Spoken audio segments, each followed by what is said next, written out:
AI က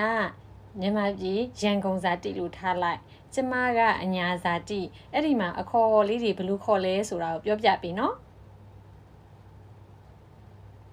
တရားတာပေါ့ဒေတာလိုက်အသုံးလုံးကွာခြားမှုဂိမ်းစောကြတာပေါ့လေအရင်ပြောစရာကောင်းပါပဲကဲစားလိုက်ကြအောင်ဘယ်စကလုံးနဲ့စားမလဲပြောပြပေးပါဦးမန္တလေးမှာဆိုလို့ရှိရင်သပင်ကြိုက်တယ်ဆိုလို့ရှိရင်ရန်ကုန်မှာဆိုဘယ်လိုပြောလဲရန်ကုန်မှာတော့အဲ့ဒီအဓိပ္ပာယ်အတွက်သပင်ညက်တယ်လို့ပြောကြပါတယ်မန္တလေးကလေခါကျက်ဥလို့သုံးနေရန်ကုန်မှာရောဘယ်လိုခေါ်လဲရန်ကုန်မှာတော့အဲ့ဒါကိုမုံလာဥနီလို့ခေါ်ပါတယ်ဒီဘူးအပိတ်ကိုအပိတ်လို့ခေါ်တယ်ကွယ်ရန်ကုန်မှာဘယ်လိုခေါ်လဲရန်ကုန်မှာတော့အဲ့ဒါကိုဘူးဖုံးဒါမှမဟုတ်အဖုံးလို့ခေါ်ကြပါတယ်အိမ်ရဲ့ခရိုးကိုရန်ကုန်မှာဆိုရင်ဘယ်လိုခေါ်လဲရန်ကုန်မှာတော့အဲ့ဒါကိုခြံစည်းရိုးလို့ပဲသုံးပါတယ်မန္တလေးမှာလက်သေးကြိုက်တယ်လို့ပြောတာဆိုရင်ရန်ကုန်မှာဘယ်လိုပြောလဲဟုတ်ကဲ့အဲ့ဒါကိုရန်ကုန်မှာတော့လက်သေးညက်တယ်လို့ပြောကြပါတယ်မနက်ကြီးလို့သုံးတယ်ကွယ်အဲ့တော့ရန်ကုန်မှာကြဘယ်လိုသုံးလဲ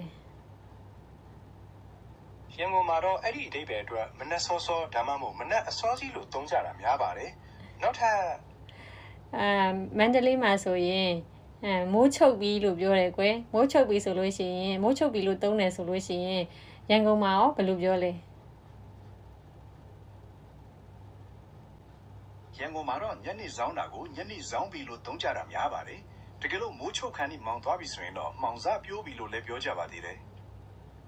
အေးဒီဖက်နက်တွေဆိုလို့ရှိရင်မကြိုက်တော့ဘူးမတော်တော့ဘူးဆိုလို့ရှိရင်အိမ်ကငယ်သွားတယ်ဖက်နက်ကငယ်နေတာအိမ်ကငယ်နေတာအဲ့လိုပြောတယ်ကွယ်ရန်ကုန်မှာကြဘယ်လိုပြောလဲရန်ကုန်မှာတော့အင်ဂျီကဒေးသွားတယ်ဒါမှမဟုတ်ကျက်သွားတယ်လို့ပြောကြတာများပါတယ်ဖက်နက်ကငဲနေတာအိမ်ကြီးကငဲနေတာဆိုလို့ရှိရင်မကြိုက်ဘူးမကြိုက်တော့ဘူးလို့ပြောတယ်ကွယ်ရန်ကုန်မှာတော့အဲ့ဒီလိုမျိုးအဝယ်စားတွေမတော်တော့ဘူးချက်နေတယ်ဆိုရင်မတော်တော့ဘူးဒါမှမဟုတ်ချက်နေတယ်လို့ပဲပြောကြပါတယ်နောက်ထပ်